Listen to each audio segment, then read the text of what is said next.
The Strange High House in the Mist by H.P. Lovecraft. In the morning, mist comes up from the sea by the cliffs beyond Kingsport. White and feathery it comes from the deep to its brothers the clouds, full of dreams of dank pastures and caves of Leviathan, and later in still summer rains on the steep roofs of poets. The clouds scatter bits of those dreams, that men shall not live without rumor of old, strange secrets, and wonders that planets tell planets alone in the night, when tales fly thick in the grottos of Tritons, and conches and seaweed cities blow wild tunes learned from the elder ones. Then great eager mists flock to heaven, laden with lore, and oceanward eyes on the rocks see only a mystic whiteness, as if the cliff's rim were the rim of all earth, and the solemn bells of buoys tolled free in the ether of fairy. Now north of archaic Kingsport, the crags climb lofty and curious, terrace on terrace, till the northernmost hangs in the sky like a gray frozen wind cloud. Alone it is, a bleak point jutting in limitless space, for there the coast turns sharp, where the great Miskatonic pours out of the plains past Arkham, bringing woodland legends and the little quaint memories of New England's hills. The sea folk in Kingsport look up at that cliff as other sea folk look up at the pole star, and time the night's watches by the way it hides, or shows the great bear, Cassiopeia, and the dragon. Among them it is one with the firmament, and truly it is hidden from them when the mist hides the stars or the sun. Some of the cliffs they love, as at whose grotesque profile they call Father Neptune, or that whose pillared steps they term the causeway, but this one they fear because it is so near the sky. The Portuguese sailors, coming in from a voyage, cross themselves when they first see it, and the old Yankees believe it would be a much graver matter than death to climb it, if indeed that were possible. Nevertheless, there is an ancient house on that cliff, and at evening men see lights in the small paned windows. The ancient house has always been there, and people say one dwells therein who talks with the morning mists that come up from the deep, and perhaps sees singular things oceanward at those times when the cliff's rim becomes the rim of all earth, and solemn buoys toll free in the white ether of fairy. This they tell from hearsay, for that forbidding crag is always unvisited, and natives dislike to train telescopes on it. Summer boarders have indeed scanned it with jaunty binoculars, but have never seen more than the gray, primeval roof, peaked and shingled, whose eaves come nearly to the gray foundations, and the dim yellow light of the little windows peeping out from under those eaves in the dusk. These summer people do not believe that the same one has lived in the ancient house for hundreds of years, but cannot prove their heresy to any real Kingsporter. Even the terrible old man who talks to leaden pendulums in bottles, buys groceries with centuried Spanish gold, and keeps stone idols in the yard of his antediluvian cottage in Water Street, can only say these things were the same when his grandfather was a boy, and that must have been inconceivable ages ago, when Belcher or Shirley or Pownall or Bernard was governor of His Majesty's province of the Massachusetts Bay. Then one summer there came a philosopher into Kingsport.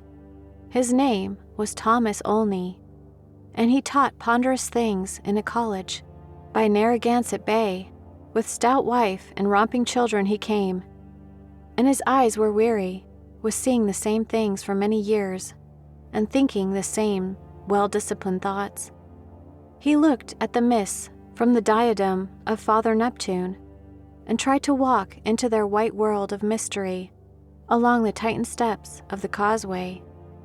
Morning after morning, he would lie on the cliffs and look over the world's rim at the cryptical ether beyond, listening to the spectral bells and the wild cries of what might have been gulls.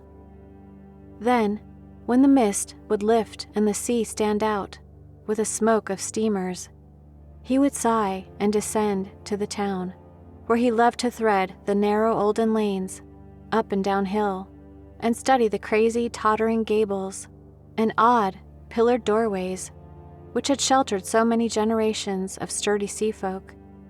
And he even talked with a terrible old man who was not fond of strangers, and was invited into his fearsomely archaic cottage, where low ceilings and wormy paneling hear the echoes of disquieting soliloquies in the dark small hours. Of course, it was inevitable that Olney should mark the gray, unvisited cottage in the sky on that sinister northward crag, which is one with the mists and the firmament. Always over Kingsport it hung, and always its mystery sounded in whispers through Kingsport's crooked alleys. The terrible old man wheezed a tale that his father had told him, of lightning that shot one night up from that peaked cottage to the clouds of higher heaven, and Granny Orney, whose tiny, gambrel-roofed abode in Ship Street is all covered with moss and ivy, croaked over something her grandmother had heard at second hand about shapes that flapped out of the eastern mists straight into the narrow single door of that unreachable place. For the door is set close to the edge of the crag, toward the ocean, and glimpsed only from ships at sea. At length, being avid for new strange things, and held back by neither the Kingsporter's fear nor the summer boarder's usual indolence, Olney made a very terrible resolve. Despite a conservative training, or because of it, for humdrum lives breed wistful longings of the unknown, he swore a great oath to scale that avoided northern cliff and visit the abnormally antique gray cottage in the sky. Very plausibly, his saner self argued that the place must be tenanted by people who reached it from inland along the easier ridge beside the Miskatonic's estuary. Probably they traded in Arkham, knowing how little Kingsport liked their habitation, or perhaps being unable to climb down the cliff on the Kingsport side. Olney walked out along the lesser cliffs to where the great crag leaped insolently up to consort with celestial things, and became very sure that no human feet could mount it or descend it on that beetling southern slope. East and north it rose, thousands of feet vertically from the water, so only the western side, inland and toward Arkham, remained. One early morning in August, Olney set out to find a path to the inaccessible pinnacle. He worked northwest, along pleasant back roads, past Hooper's Pond and the old brick powder house to where the pastures slope up to the ridge above the Miskatonic and give a lovely vista of Arkham's white Georgian steeples across leagues of river and meadow. Here he found a shady road to Arkham, but no trail at all in the seaward direction he wished. Woods and fields crowded up to the high bank of the river's mouth and bore not a sign of man's presence, not even a stone wall or a straying cow, but only the tall grass and giant trees and tangles of briars that the first Indian might have seen. As he climbed slowly east, higher and higher, above the estuary on his left and nearer the sea, he found the way growing in difficulty, till he wondered how ever the dwellers in that disliked place managed to reach the world outside, and whether they came often to market in Arkham. Then the trees thinned, and far below him on his right he saw the hills and antique roofs and spires of Kingsport. Even Central Hill was a dwarf from this height, and he could just make out the ancient graveyard by the Congregational Hospital, beneath which rumor said some terrible caves or burrows lurked. Ahead lay sparse grass and scrub blueberry bushes, and beyond them the naked rock of the crag and the thin peak of the dreaded gray cottage. Now the ridge narrowed, and Olney grew dizzy at his loneliness in the sky. South of him, the frightful precipice above Kingsport. North of him, the vertical drop of nearly a mile to the river's mouth. Suddenly, a great chasm opened before him, 10 feet deep, so that he had to let himself down by his hands and drop to a slanting floor, and then crawl perilously up to a natural defile in the opposite wall. So this was the way the folk of the uncanny house journeyed betwixt earth and sky. When he climbed out of the chasm, a morning mist was gathering, but he clearly saw the lofty and unhallowed cottage ahead, walls as gray as the rock, and high peaks standing bold against the milky white of the seaward vapors. And he perceived that there was no door on this landward end, but only a couple of small lattice windows with dingy bull's-eye panes, leaded in 17th century fashion. All around him was cloud and chaos, and he could see nothing below but the whiteness of illimitable space. He was alone in the sky with this queer and very disturbing house, and when he sidled around to the front and saw that the wall stood flush with the cliff's edge, so that the single narrow door was not to be reached save from the empty ether, he felt a distinct terror that altitude could not wholly explain. And it was very odd that shingles so worm-eaten could survive, or bricks so crumbled still form a standing chimney. As the mist thickened, Olney crept around to the windows on the north and west and south sides, trying them but finding them all locked. He was vaguely glad they were locked, because the more he saw of that house, the less he wished to get in. Then a sound halted him.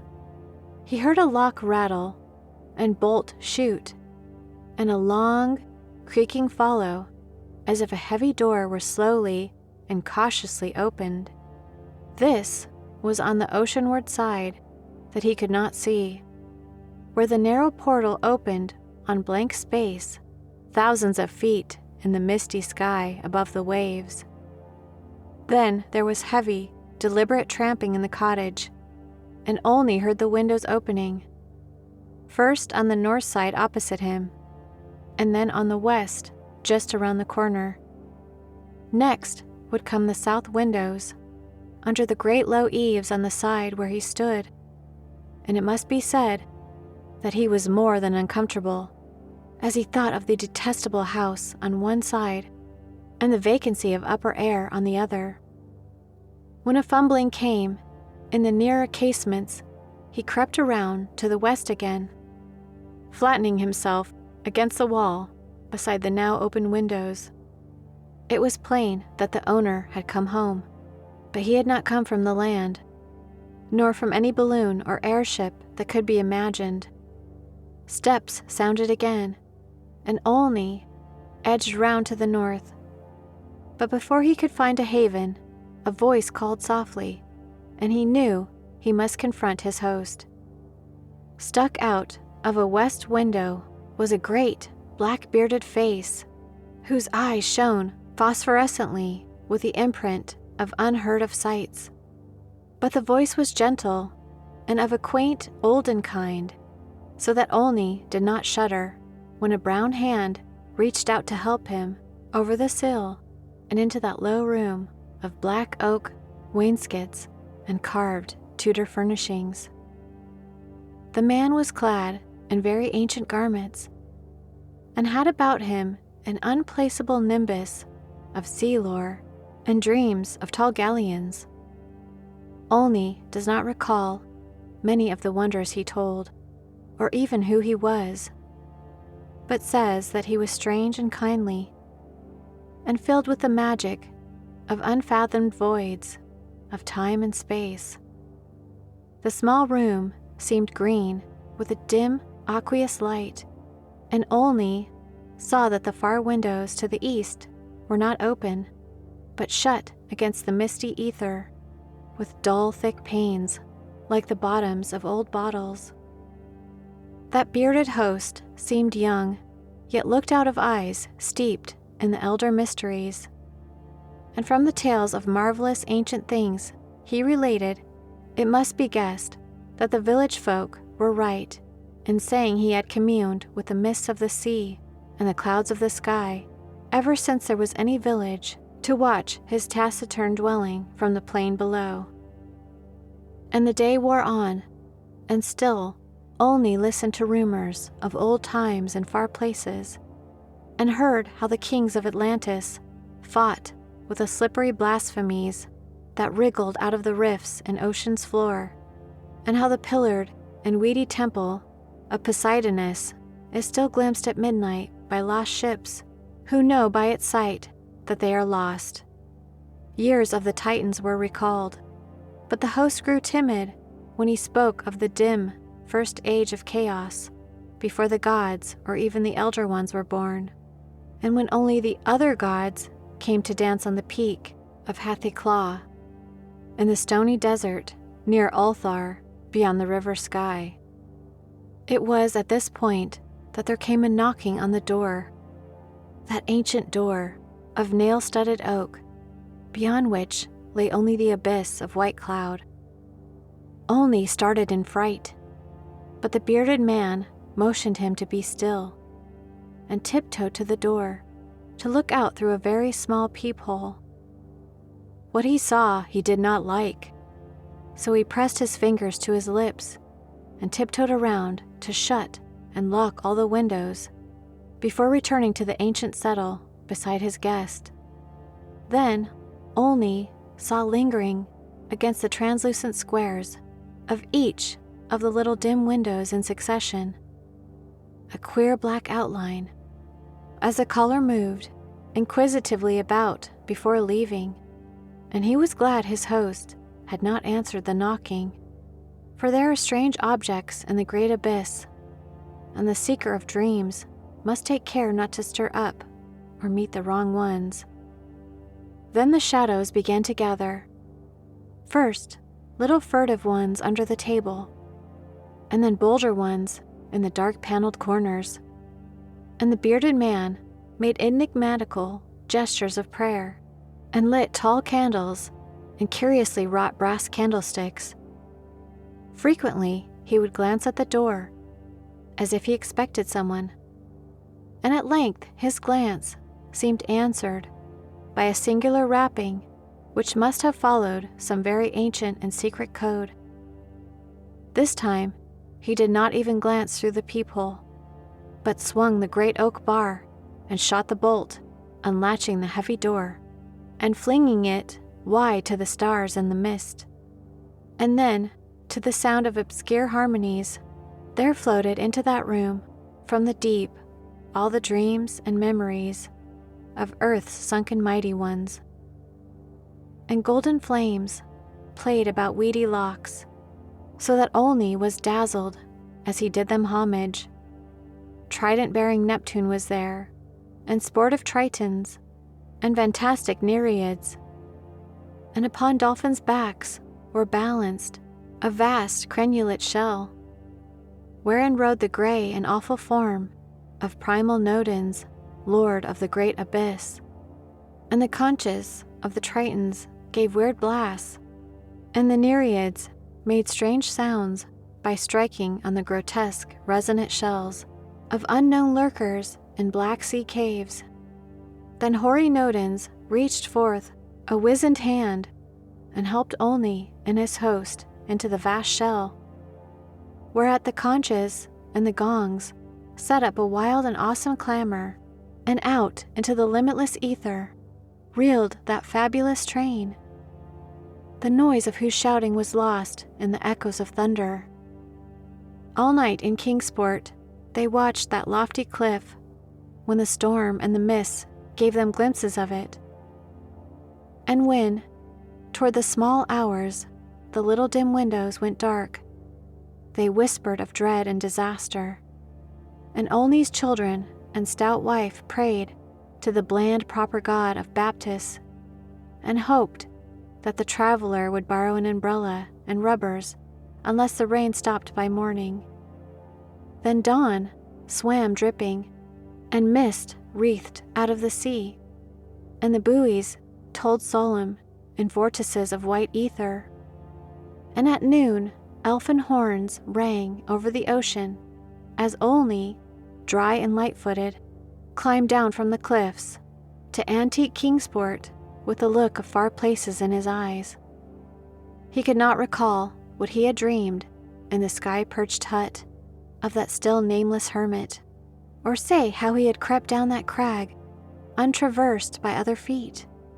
Nor could he talk of these matters at all, save with the terrible old man, who afterward mumbled queer things in his long white beard, vowing that the man who came down from that crag was not wholly the man who went up, and that somewhere, under that gray-peaked roof, or amidst inconceivable reaches of that sinister white mist, there lingered still the lost spirit of him who was Thomas Olney. And ever since that hour, through dull dragging years of grayness and weariness, the philosopher has labored and eaten and slept, and done uncomplaining the suitable deeds of a citizen. Not any more does he long for the magic of farther hills, or sigh for secrets that peer like green reefs from a bottomless sea. The sameness of his days no longer gives him sorrow, and well-disciplined thoughts have grown enough for his imagination. His good wife waxes stouter, and his children older and prosier and more useful, and he never fails to smile correctly with pride when the occasion calls for it. In his glance there is not any restless light, and if he ever listens for solemn bells or far elfin horns, it is only at night when old dreams are wandering. He has never seen Kingsport again, for his family disliked the funny old houses and complained that the drains were impossibly bad. They have a trim bungalow now at Bristol Highlands, where no tall crags tower, and the neighbors are urban and modern. But in Kingsport, strange tales are abroad, and even the terrible old man admits a thing untold by his grandfather.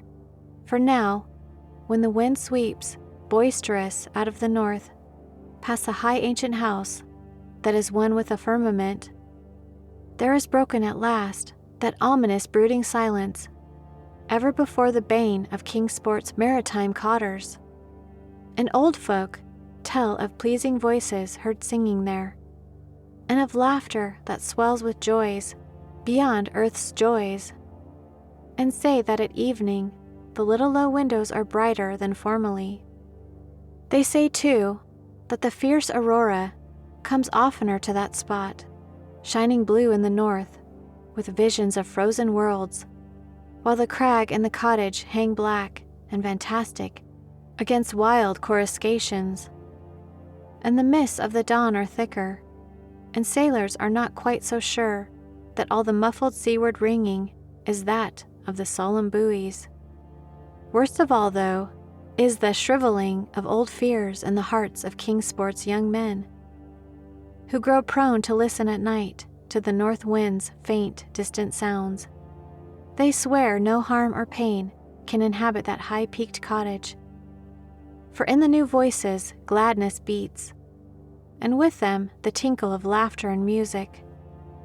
What tales the sea mists may bring to that haunted and northernmost pinnacle they do not know, but they long to extract some hint of the wonders that knock at the cliff-yawning door when clouds are thickest, and patriarchs dread lest some day, one by one, they seek out the inaccessible peak in the sky and learn what centuried secrets hide beneath a steep shingled roof, which is part of the rocks and the stars and the ancient fears of Kingsport, that those venturesome youths will come back, they do not doubt, but they think a light may be gone from their eyes, and a will from their hearts, and they do not wish quaint Kingsport, with its climbing lanes and archaic gables, to drag listless down the years, while voice by voice the laughing chorus grows stronger and wilder in that unknown and terrible eyrie where mists and the dreams of mists stop to rest on their way from the sea to the skies. They do not wish the souls of their young men to leave the pleasant hearths and gambrel roofed taverns of old Kingsport, nor do they wish the laughter and song in that high rocky place to grow louder. For as the voice which has come has brought fresh mists from the sea, and from the north fresh lights, so do they say that still other voices will bring more mists and more lights, till perhaps the olden gods, whose existence they hint only in whispers for fear the congregational parson shall hear, may come out of the deep, and from unknown Cadith in the cold waste, and make their dwelling on that evilly appropriate crag, so close to the gentle hills and valleys of quiet simple fisher folk. This they do not wish, for to plain people things not of earth are unwelcome, and besides, the terrible old man often recalls what Olney said about a knock that the lone dweller feared, and a shape seen black and inquisitive against the mist through those queer translucent windows of leaded bull's eyes. All these things, however, the elder ones only may decide, and meanwhile the morning mist still comes up by that lonely, vertiginous peak with a steep ancient house, that gray, low-eaved house, where none is seen, but where evening brings furtive lights, while the north wind tells of strange revels. White and feathery, it comes from the deep to its brothers the clouds, full of dreams of dark pastures and caves of Leviathan. And when tales fly thick in the grottos of Tritons, and conches in seaweed cities blow wild tunes learned from the elder ones, then great eager vapors flock to heaven laden with lore, and Kingsport, nestling uneasy on its lesser cliffs below that awesome hanging sentinel of rock, sees oceanward only a mystic whiteness, as if the cliff's rim were the rim of all earth, and the solemn bells of the buoys tolled free in the ether of faerie.